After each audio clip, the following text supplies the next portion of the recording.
pe zan thimin a bom renge khovar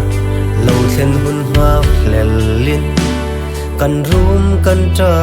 kan lia kan se kan chan tu kan ngai pui tu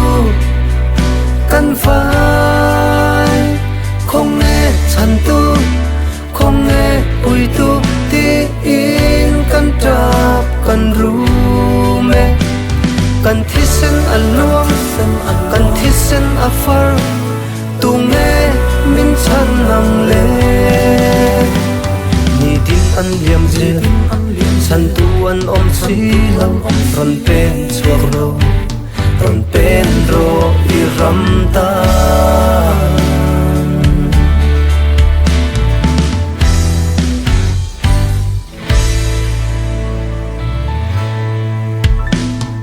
hey hi mo kan ti thei to bel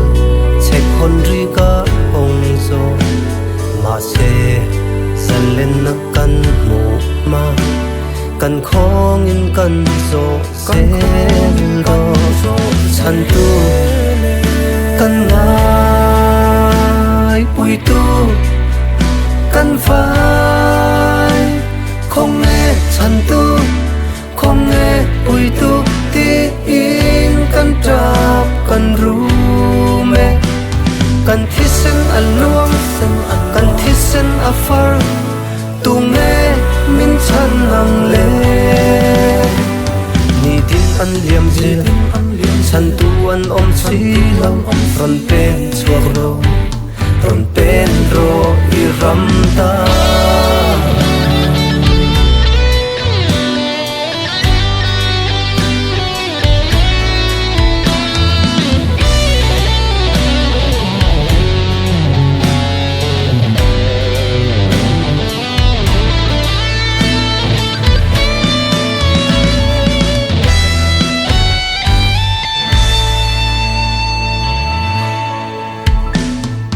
ram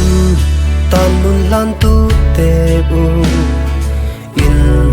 thi sen luang kan ram tan salen na dar vok na ni se